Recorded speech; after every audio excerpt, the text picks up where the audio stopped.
The birth of a new legislative assembly comes with lots of reflections, the travails, failures and successes of the former, and the great expectations, hopes and aspirations for the new one. One could hazard the conclusion that the 9th National Assembly in Nigeria enjoyed a smooth sail devoid of legislative rancors, bickerings and confrontations with the executive arm of government. This perhaps explains the passage and assent to laws like the Petroleum Industry Act and the Impetuous Climate Change Act enacted to streamline the nation's climate action pathways. These successes of the 9th National Assembly also places a great burden of sustenance and improvement on the 10th National Assembly. It does appear, though, that the ruling All Progressives Congress, APC, has its plate full with current internal wranglings over leadership of the 10th National Assembly. This is tops on our conversation tonight on the program. I'm Onegie Fineface, and this is the mandate.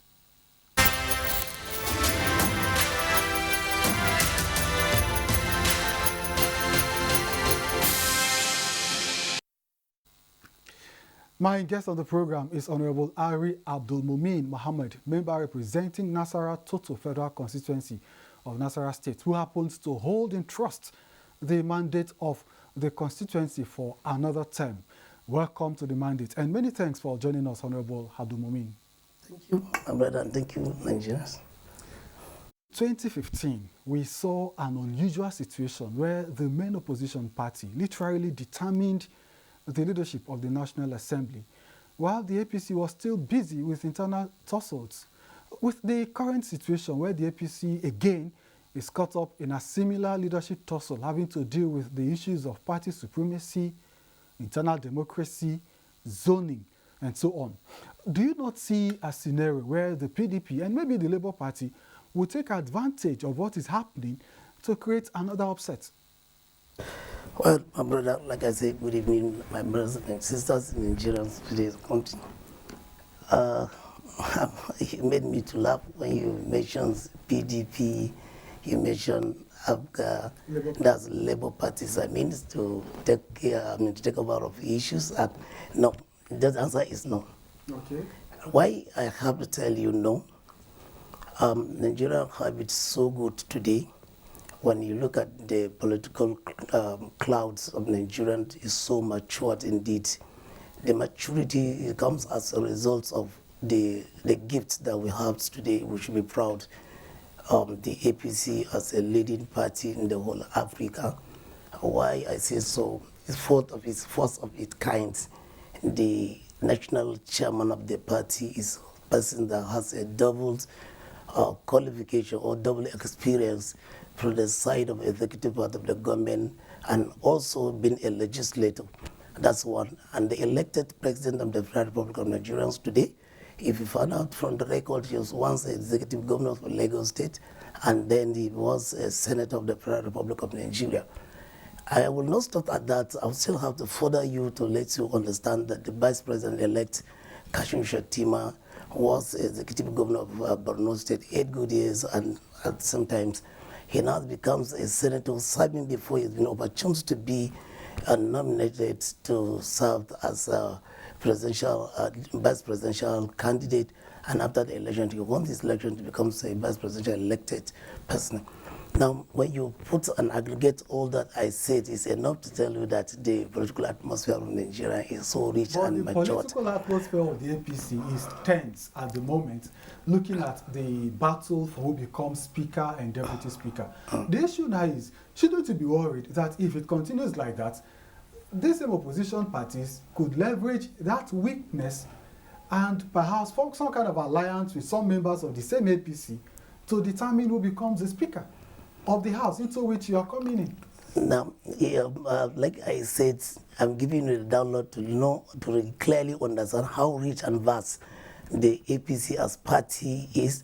Now, the issues of other parties to take advantage of all this is not in questions at all. It's about voting. It's about number. Agreed it's about voting, and agreed it's about number. But what I'm trying to call your attention into, the party APC are always ready and determined to put this house in fix. You know, you look at our own logo. The logo that we have is called World Brooms. Okay. That is where we are, and we stand together, and we be one. When it is time to know what exactly what the APC is all about, people will surely know in Nigeria. I want to assure you that when it comes to time, APC will emerge as a leader and to produce speaker at the 10th National Assembly. That's what assures you. That is surely that what is coming up to be done. But maybe we'll get a little more closer. By the way, are you pitching your tent with the decisions of the party upholding party supremacy, or do you have other interests in terms of who you would prefer to be Speaker and Deputy Speaker of the House? That's where the point should be clear to every Nigerian, my brother. Whoever says party have zoned this speakership to a particular zone or macro zone to a particular person, I want to tell you, clearly speaking, it has not been done in that way.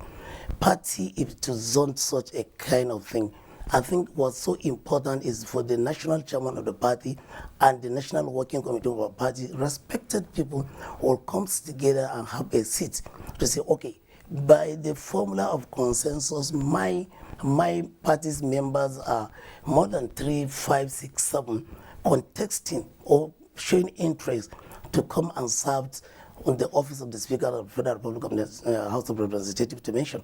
Then the party will now come together and say, oh, come all together, this is what I'm seeing, this is what should be done, before they now say, this is what, but we can't sit down and take it when 1-2 persons will come from an angle with their personal interest, so to say, personal interest, quote and unquote, to say, this is what party says, where. When you go through the kind of the presentation itself, through what they wrote, then you'll be able to find out that party clearly are even putting themselves away from that decision. I want to tell you, it is not party decision. That's why the party says this is how they see it, and definitely they will go further they will move further for consultation so as to put their house in order. I want to tell you that it's not about party. So you're saying the zoning idea is not from the party? It's not from the party. Whoever says it's the party, he cannot have a proof to tell us it's the party that approved it. It's not at all. So if your party decides by some arrangement to front some candidates, yeah, would you accept it? Of course. Why with us? We are party's loyalists. We must believe that this is the party that we are following, and we have no option. This is the party. But I want to tell you that our party, APC, are always ready, determined to do a thorough check to bring out the candidate who can salvage Nigerian situation when it comes to legislative activities. Okay. They knew those who have the capacity, they knew those who have the talent, the experience that can move the 9 assembly situation to 10 assembly for better consultation or better positions. That's what I believe that my party can do.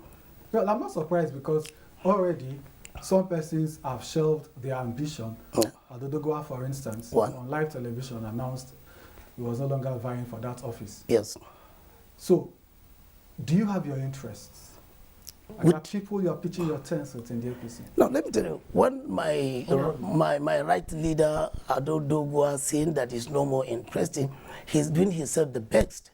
Okay. When Deputy Senate President is being zoned to their own, what you call the Northwest, okay, and particularly in his own state, why would he come and say he's contesting for the presidency?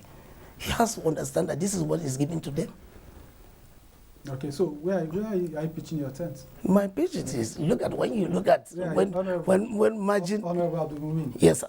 Where are you pitching your tent? No, what I'm saying, when putting the two presiding officers in one geopolitical zone, precisely it is what is one of the questions. Right. So where are you pitching your tent? My pitch is, we have our candidates that put together. Let's start from the speaker. Okay.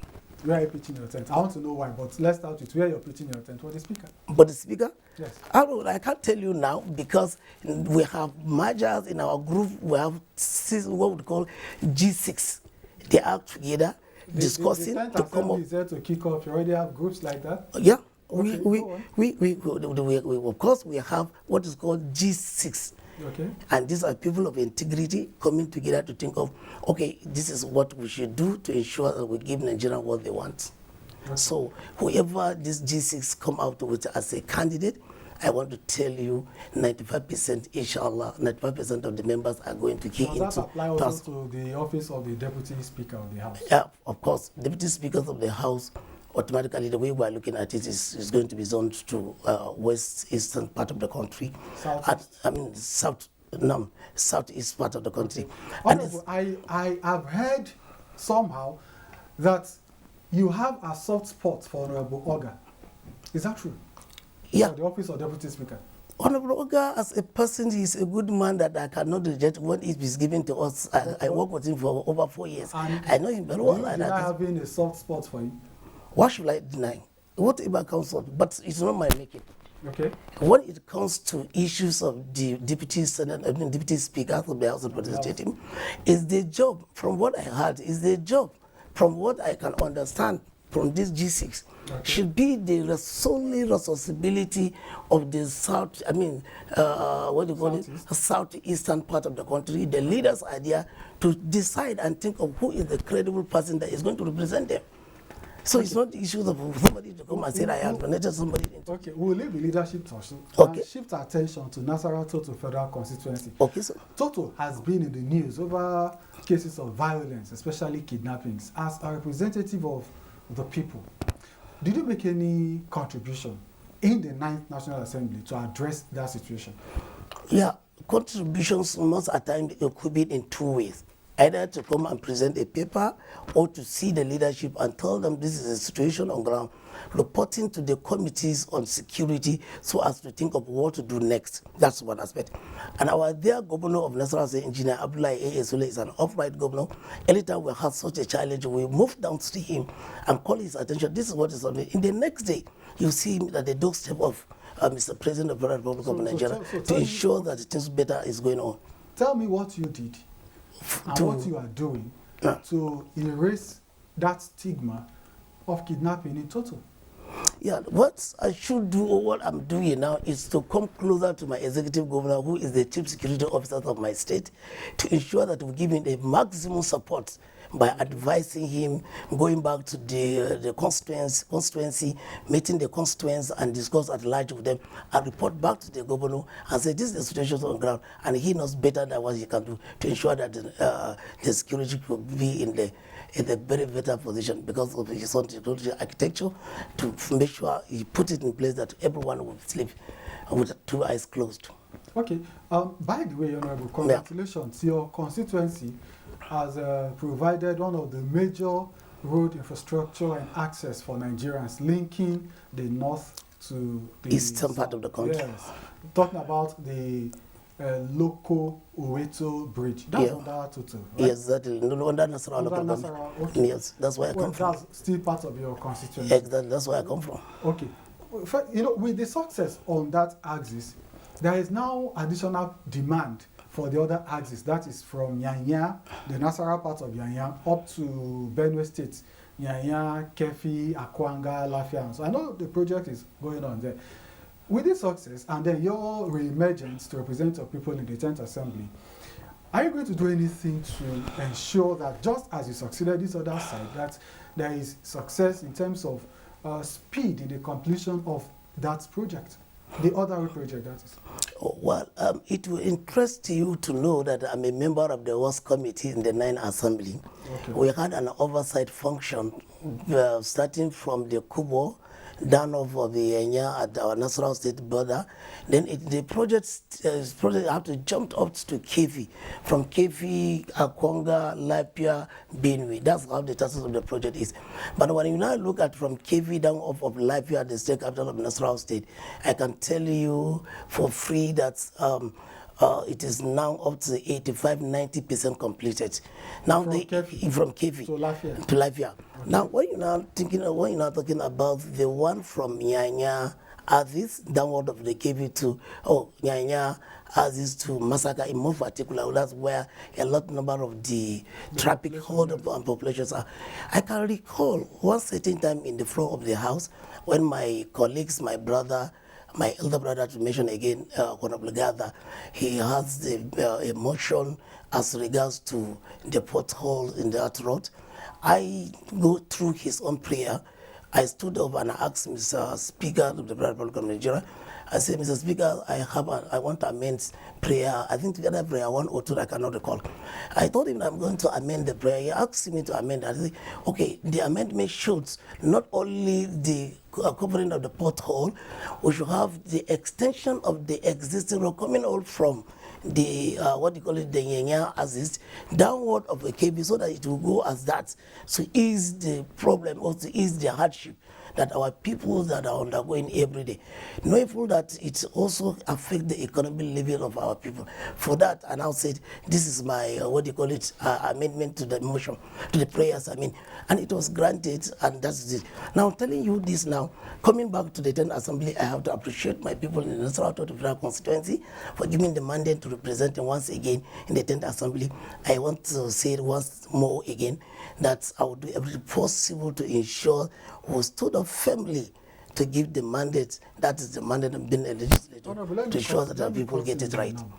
I want you to tell me your key priority areas for your people in the 10th National Assembly. If you could just list them, what are the basic areas you want to pursue? In the 10th Assembly? Yes, in the 10th Assembly. Well, that's, yeah, as you know, our work is to make law as a legislator, but it doesn't stop us from going to lobby on what kind of the project Which area do you want to lobby for? I want to lobby for the area of the educations. Education. As it is. Before you explain that, what was the next one? Educations. You have education, yeah? Yeah, road infrastructures, okay, agricultures, water resources, providing water to our people. Okay. And then you need more to, I can tell you, because our people are in need so much indeed that they need. Let's go to education, Honourable. Now. For the past 4 years, yes, what difference did you make in the education sector? And why should your people take you seriously when you say you are going to make impact in that aspect in the 10th National Assembly? Well, it is so obvious and clear when you get to Nasarawa Federal Constituency, my people will testify to you that from year 1, 2, 3 to my 4th year, I embarked on paying the school fees to my constituents. All the schools to the best of primary, secondary. No. Those who are paying the WAEC, I'm coming. Okay. I'm talking about the WAEC fee. Okay, WAEC fee.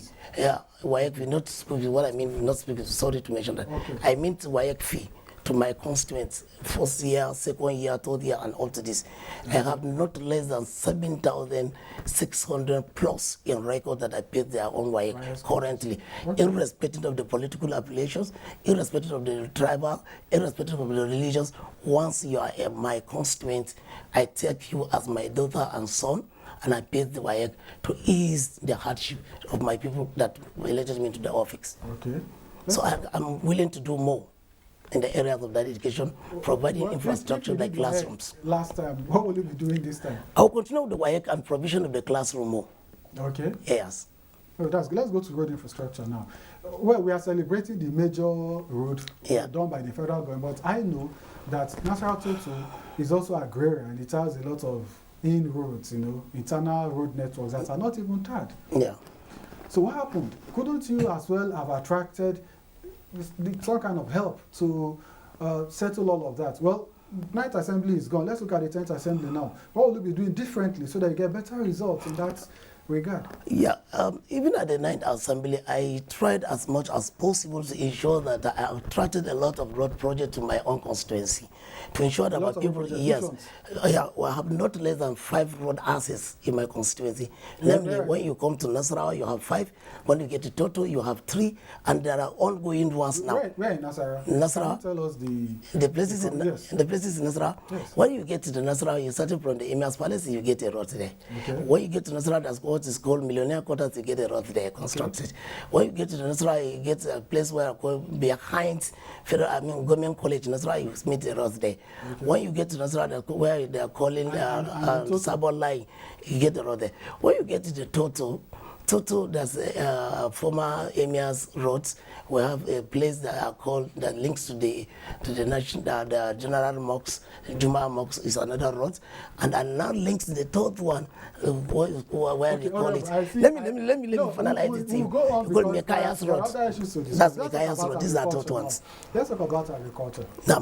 What is your plan for agriculture? My plans for the agriculture this time around for the 10th National Assembly, I have to get a group of people that should be trained. And after being trained, they should have a kind of incentive. Did you do that at the 9th Assembly? I did so. Okay, so you want to do more now? I didn't want to do, I want to do more. Okay, go on. I want to do more. This is the empowerment for kind of agricultural impulse and all that, including the chemicals, to ensure that my people have what to take to go to the farm and get it ready for people. Now, Nasarawa Toto experiences a lot of flood. Yeah. Let's talk about flood. It's become a perennial issue. What difference will you bring in to make sure that at least, if not completely, some kind of progress is made in tackling that issue of flooding, especially in Toto? Yeah, when you talk that, I'm happy to what you said. You remind me in those days, my emir, current emir, Alhaji Jibril Osman, the emir of Nasarawa, former minister of Federal Republic of Nigeria, yes. Was a minister of environment. That is his key issues. He always talks to us that this is the bordering point. Remember, there was a time we had outbreaks of something around the Nasarawa Dam. Well, as a result of the floods, he has stood up to make sure that he gets to the Federal Minister of Water Resources, and the Federal Minister of Water will come to his aid or come to our own aid to ensure that things have been settled. And then aside of it, he always said, when you get back to the 10th Assembly, a lot needs to be done. I will make sure that I will help you from my own end, and you do your own ends. And so from your own end, now what are you looking at? How will you contribute to solving this perennial case of flooding in Toto? Yeah, the way manners that I'm going to contribute at the 10th Assembly is for me to meet the leadership and present the case that this is that's the kind of hardship that my people are undergoing. I am their representative.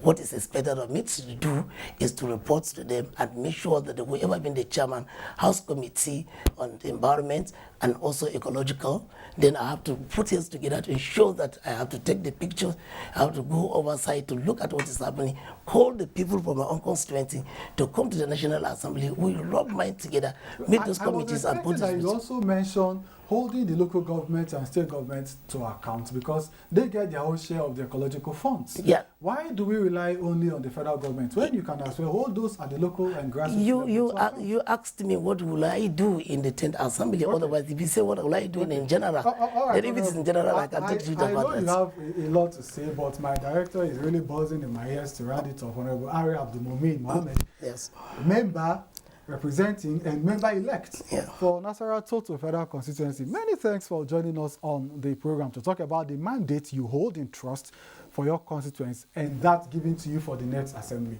Thank you. That is on the mandate. I'm on NTA Fine Face. Bye for now.